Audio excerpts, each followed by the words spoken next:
Welcome to Driven, the Unscripted Success podcast, with your hosts, Mike Menino and Nariman Hamden, bringing you insights and stories on achieving personal, professional, and financial success. Hi, everybody. It's Michael Menino. Welcome to Driven, Unscripted Success podcast. Today on the podcast, we're interviewing professionals who share their experience and tips with you, the audience, on how they got to where they're at today. And zooming from the beautiful island of Naples, Florida, out of Chicago, one of our rivals from Detroit, we have Martin Cody. How you doing, young man? I am doing fantastic. Thanks for asking, Michael. Yourself? Better than I deserve. Real quick, we've been talking about the rivalries between Detroit and Chicago for the last 20 minutes.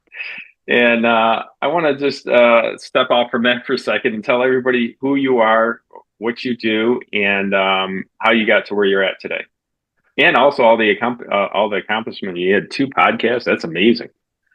Sure.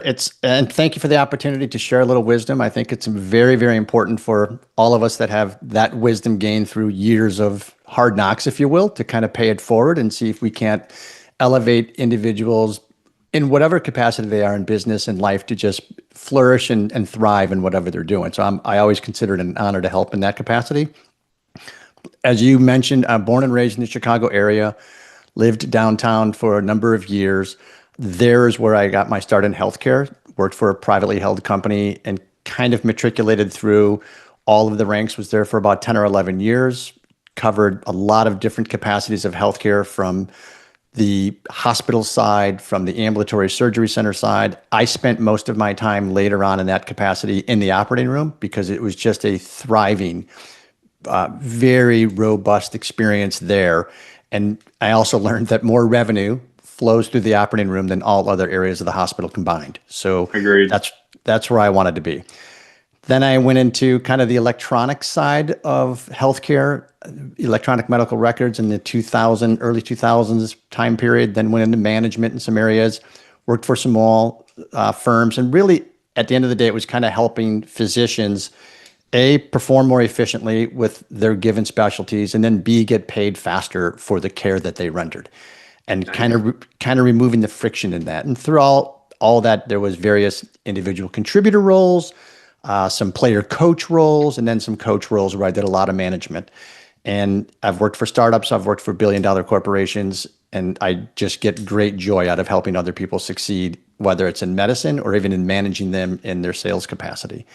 During 2020, at the beginning of the pandemic, my wife looked at me and she said, we can do this from anywhere when everything was shut down. And she was from Florida. So the Chicago winters had grown on her after, and you can appreciate this from Detroit. Yes, I can. I can. You don't hear the words wind chill down here in Florida very often. You don't. So we moved down to Naples in 2020 and haven't looked back. So loving it down here. The golf game is not improved as much as I would have hoped, but it's still a work in progress. It is. I understand wholeheartedly. And like you said, wind chill is not really a factor in Florida. One time I was talking to somebody from Florida their whole life. And I said, why'd you move out here? And I go, because of the cold. And he goes, it gets cold here. And I'm like, okay, what have you seen? He goes, I've seen 28 or 38 degrees. I go, what do you think I've seen? He goes, I don't know, 38 below. I go, I've been in Michigan when it was 50 below one year. It was just brutal. Thank God you don't have to do it no more. No. And I tell people, and you can appreciate this as well, I said, we've traded one set of natural disasters for another. I've been in Chicago, and I'm sure you in Detroit. I don't pay attention any longer down in Florida to weather systems spinning up, coming over the Rockies that I know are going to hit us in 2 or 3 days. I pay a heck of a lot more attention to weather systems spinning up off the coast of Africa and coming the other direction. So, yeah, I don't have a snowblower. I've got a generator. It's just a different set of circumstances. I like the way you put that. I don't have a snowblower. I sold my snowblower. That was the happiest day of my life. I know exactly what you're talking about. Yep. I actually have a friend in your industry, and there's a lot of people in your industry, in your businesses. Wonder what sets you apart, what comes easy to you that everybody else finds challenging. It seems like you've been diverse. That's kind of seen from my perspective. That's what it looks like to me. There is a lot of diversity, and I think one of the things that sets me apart, is continually setting me apart, is I am a never-ending student. I, Ooh.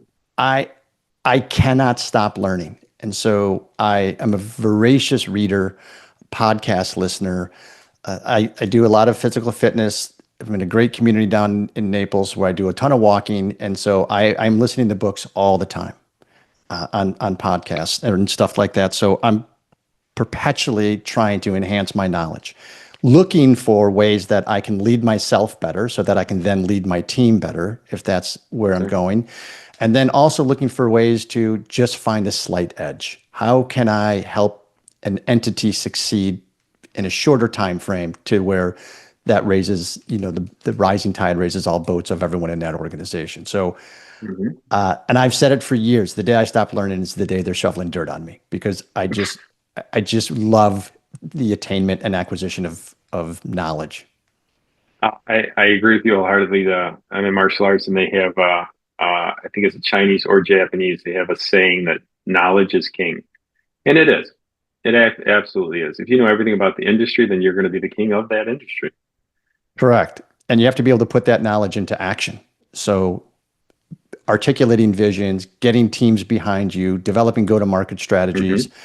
And this all falls into kind of lead yourself first. And so one of the axioms I've recently come across, which I thought was fantastic, was, in addition to having a to-do list, have a to-be list.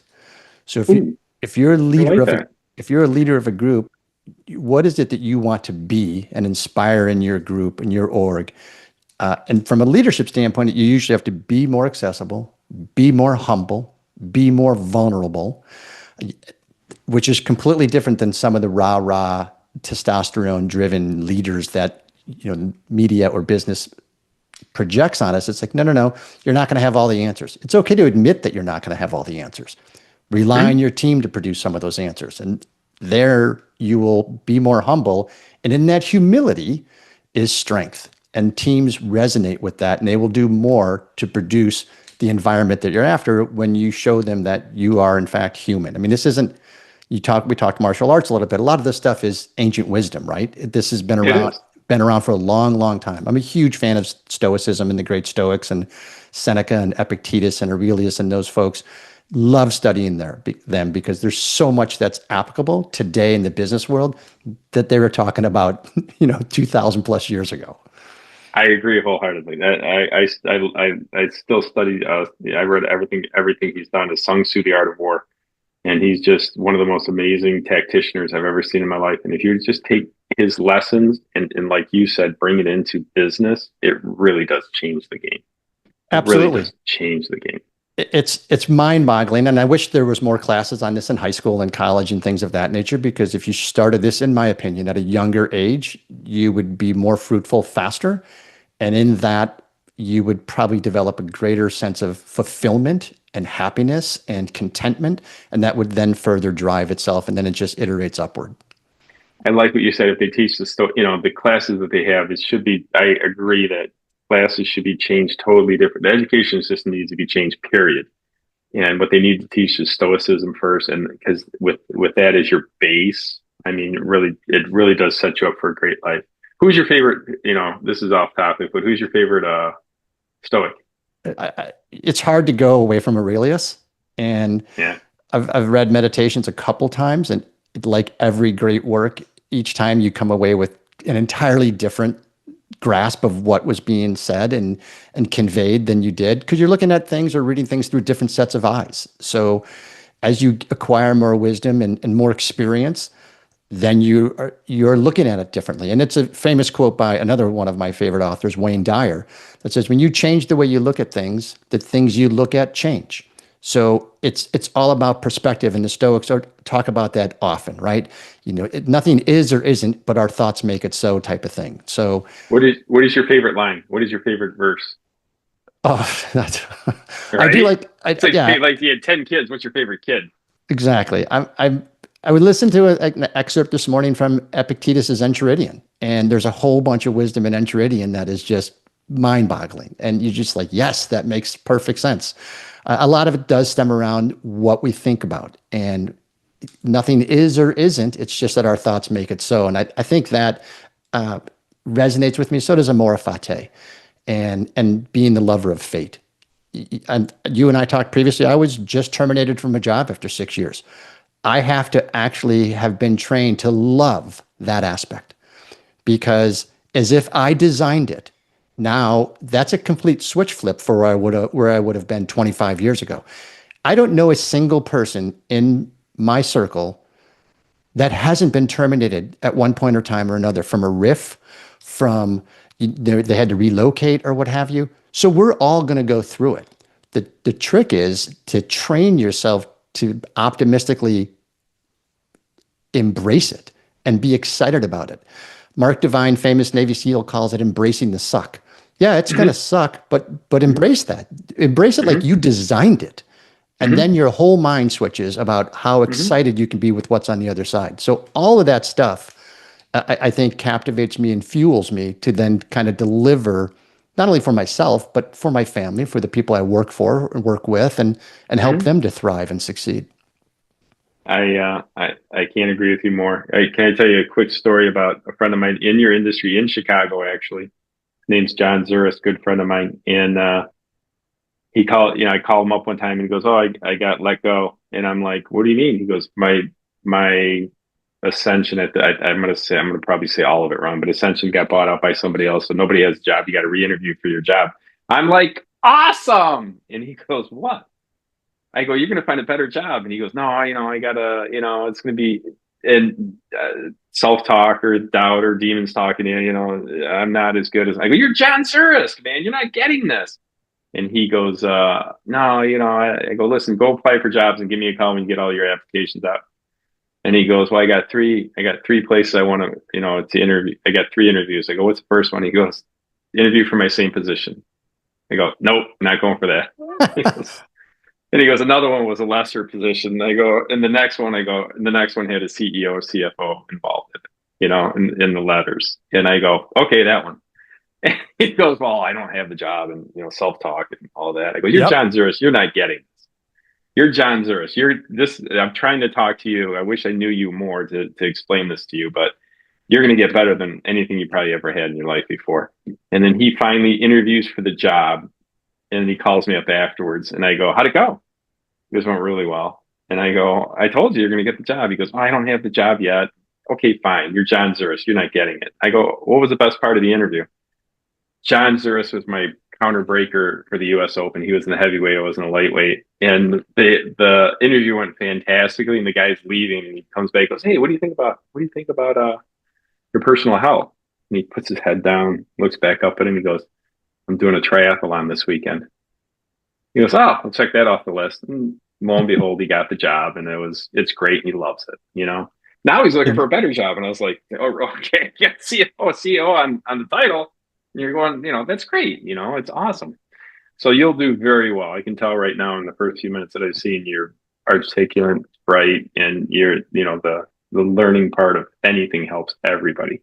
Rise all tides. Correct. And I don't think we learned that early on, right? I think a lot of that has to be attained through wisdom. And wisdom. I heard something years ago about the word experience, and it has stuck with me for 30 plus years. Experience is something you get when you didn't get what you expected. And the more experiences you have is where the wisdom attainment, it's the origin of wisdom attainment. So I tell people, go out, and this isn't we've all heard this, right? Go out and fail. Go out and get some experience. Go out and get teeth kicked in. Go out and get doors slammed in your face. Just go out and build up the repetitions and muscle memory and those sorts of things. It's not fun per se, but I think that is a philosophy. And philosophy breaks down to philosophio, which stands for lover of wisdom. It is a philosophy that is not taught, unfortunately, today. We live in an immediate gratification world, and someone turns on a phone and wants the answer right there. It's like, that may work sometimes, but you've got to go out and you've got to prove it. Not only you have to prove it, you got to apply it. You got to apply the wisdom. There's a lot of people that have the wisdom don't apply it. Correct. And that's the age-old phrase, knowledge is power. I'm like, no, knowledge is potential power. You've got to apply it. You're absolutely right. I agree with you wholeheartedly. Yeah, let me give you my favorite line with Socrates. It today encompasses a lot of what we talked about. Yeah, a lot of what we talked about. The oracle, which was priestess at the time, said that he was the wisest of all the Greeks, and he goes, "I know, or everybody thinks I'm the wisest of all Greeks, but because I know one thing, I know nothing." The wisest person in Greece at the time was saying he knows nothing. That was the most prolific line I could ever hear, because there is no knowing everything. Right. There's in him, the smartest dude, saying I know nothing. No, and I think that should be stamped on a lot of people's foreheads, whether they're in business, whether they're in politics, whether they're in what have you. It's like, yeah, there's so much more out there to know that you don't know it all. Even if an industry that you're in, that you've been in for a long period of time, I've been in building, flipping, and housing and real estate my entire life, and I still learn something on a daily basis. And that, I think, is the exciting part. It is. I agree. It is the exciting part, because if you know everything, it's going to be boring. So boring. Boring. What I really, I say this to all the contractors when they're fixing up the houses for us. And they show us, hey, look at this, and I'm like, wow, never seen that before. An extension cord inside a wall and going to a plug. The other side of the plug was an extension cord. I'm like, oh, I haven't seen that one before. As long as it's not inside the pool, I think you're okay so far. Light switches, powers.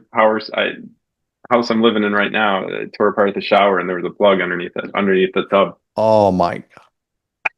I can't imagine it. So, what is one of the biggest challenges you had to overcome in your career? What is one of the biggest hurdles that you've overcome? Overcame. I think you mentioned it earlier, and I don't know that I've overcome it, rather than I'm overcoming it. It's still a work in progress. And that would be the self-chatter. Yeah. Oh, that's a big one. It's a big one. And you talk about these epiphanies that you have. One of the epiphanies I had was that everyone else has self-chatter. I was like, oh, really? So it's not just me? I was like, holy cow, this is enlightening. I was just elusive on this. Exactly. I was going to commit myself. That is a fascinating perpetual journey. Tim Glover wrote a book called Relentless, where he's the personal trainer of Jordan and Kobe, by the way. And so, but he talks about it being part X, and there's a part inside you that says, oh, you're not good enough. You're never going to be able to do that. So that chatter and overcoming that, I think, is probably one of the biggest goals / accomplishments. And by the way, if you did it today, you're going to have to do it again tomorrow. Never stop. And that's okay. This gets back to kind of reading that we talked about, Ryan Holiday's The Obstacle is the Way. So if the chatter in your brain is the obstacle, embrace it. Go after it. Figure out ways to do it, because the obstacle is the way. Don't avoid the obstacle. Head towards the obstacle. And I think from a business attainment and knowledge attainment perspective, that is a key ingredient to the things I can overcome. And I do believe that we can overcome, virtually anything if we just continue to make small incremental gains on a daily basis. And so the consistency component, the 1% gains, all of that stuff that's out there, there's truth in that. And it's not going to happen overnight, but it can happen. And I'm a testament to that from the standpoint of, overcoming. You can look at all the personal tragedies. Dad was killed in a car accident when I was 13, parents divorced, whatever. Everyone has them. So you're going to have to figure out a way to get past them all. It's not going to occur overnight. So I think that would be my biggest accomplishment, is finding that ideology and philosophy, embracing it, and then continuing to work it on a daily basis, knowing that I learned this recently, which pissed me off that I learned it, that you're never exonerated from hard work. And there are those days, and you might have had this as an athlete, to where you're just like, Jesus, can I just get there already? Can I get there, whatever there is? And you're never there. You're never there. And so that was a big lesson that I wish someone would have taught me 30 or 40 years ago, type of stuff. Dude, I can agree with you wholeheartedly on everything you're saying. So that's And exciting. It is. And a challenge, like you said, on a daily basis. Like you said, it's got to do it tomorrow. And the one thing I've learned about fear, whenever I feel fear or I feel fearful, I've learned that I turn towards it and run after it. And the one thing I've seen is when I run at fear, it runs away from me. Yep. I would agree with that. And it really does. It changed my entire life. Whenever, anything that's fearful, like a perfect example was public speaking was my greatest fear. And then one of my black belt students goes, "Hey, would you like to speak at GM?" And I'm like, and I hate when people use my words against me. And he goes, don't you teach on chasing fear down? I'm like, oh man, well, all right, cool, let's do it. Not only did I do it, I did it a couple times. I absolutely loved it. I had a great time, and they got nothing but great feedback. So when you chase fear down, it will run away from you. Yeah, there's a reason why some of the most successful rock bands also happen to be some of the best live performers, because yes, you have to. They feed off that energy, that it's palpable and it fuels them. And it's the same way in public speaking. And it just energizes you like you can't even believe. I agree wholeheartedly. But fear, I could have listened to the fear. I could have listened to that right. chat. I could have listened to the enemy and not done it. And ever since I do it, I absolutely love it. Well, and interestingly too, you also have to be of the mindset that had you done it and absolutely bombed and failed, or whatever that mechanism of measurement is, still would have been okay. And you would have had to then get back on the horse and probably do it again. And I don't know if it's sadistic type of mentality, but it's like you're throwing yourself into potentially harm's way. I mean, there's a reason why the parasympathetic nervous system is so strong. It's like, whip, fight or flight. This is dangerous. This is going to be uncomfortable. Why don't you retreat back to the stage, because this is not going to be for you, type of stuff. But you have to learn to face that down, and you have to learn to push beyond that. And this is so fundamental to everything as it relates to success, because that's where growth occurs. Exactly. Whether it's muscle memory or what have you, growth occurs outside your comfort zone by definition. Yes. So keep growing. And that's why I say you have to do it every day. Yeah, I love that, every day, because if you face fear today, you're going to have to face fear tomorrow. You're going to have to fear the next day. Whatever the fear is, whatever the challenge is, whatever the situation is. Like at one point in my career, I called myself a fire stomper outer, because that day there's 5 fires, and I go stomp that one out, go stomp that one out, go stomp that one out. I know exactly what you mean. Well, I was going to say, just real quickly, it's kind of funny because it does kind of relate to stoicism, because there's so many things that are outside of our control. Viktor Frankl in Man's Search for Meaning talks about the one thing that is always within the human control is your ability to respond. And there's stimulus and response, and our ability to choose in that instance cannot be taken away from us. There is tremendous power in that. And none of us, and I hope none of us ever do, face the circumstances that he faced from a concentration camp, losing his parents, losing his wife, losing his children, and all of that stuff. But they could not take away his ability to respond and choose that response. And the other thing that can't be taken away from us is effort. We control the effort. May not control the outcome, which then gets us to part 2, right? We can control our reaction to the outcome because we get to choose.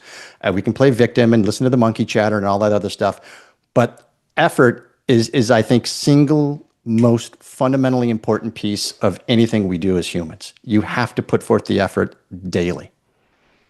Yes, agreed wholeheartedly. And when you love the effort, you're really not working. Yep, exactly. I think Edison's famous quote, I didn't work a day in my life. I had fun every single day, type of thing. Right. And he invented how much, what I mean? Oh my gosh. It's insane. Yeah. I think he has 1,043 patents. I mean, no one is even close. You can have patents. A friend of mine has a patent on a tool that you put into a car to make the installation of that car easier. 1% of the population would even know what that is, right? Edison, the light bulb, for God's sakes. I mean, just the light bulb illuminated the world. Right. The phonograph changed Yes. recording industry forever. Yes. Everyone's got some sort of recording device in their hand right now. Right. And then also the moving picture and from a video standpoint. So 3 different Right. industries all attributed to Addison. It's insane. And how much he started the industry and how much it's grown. I Yeah. mean, to what it is today. You're talking about the film industry, $1 trillion industry around the world. You know, and it's amazing. You know, that's one of his ideas.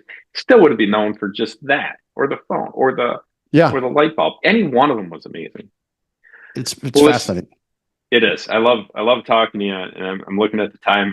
I wish I didn't have the next one, but you know, you've done a lot in your world. And what advice could you give people to look towards the future and how to create passive income? That seems to be one of the hard questions people have to answer. What have you done in the past, and what would you recommend to people? There's a couple different things that popped to mind. Passive income is a worthy pursuit. I think one thing that I always try to recognize or try to do is give value first. Yes. So that's important to me. Another one that's important to me, a phrase that I love, is people don't care how much you know until they know how much you care. Mm-hmm. And that gets lost very quickly. And I think with a passive income standpoint, don't look at everything as a transaction, because you can do this every single day with a random act of kindness. You know, don't give someone up a parking space that's closer than you are and then expect the world to reward you tenfold because you are. It's like, no, just do it because it's the right thing to do. You know, give up your seat. We don't have trains down in Florida, but give up your seat on the train.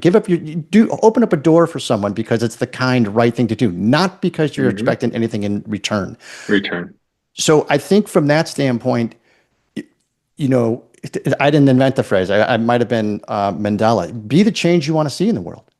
It doesn't have to be the world. Be the change you want to see in your neighborhood. Be the change you want to see in your industry. Be the change you want to see in your household. That's when, you know, turn off social media, turn off television, get out there and live. You will see things that you were unaware of just come to you just by sheer observation. It's not going to be on a chyron going across the bottom of a television screen who gets paid to keep your eyes on them. They could care less about you.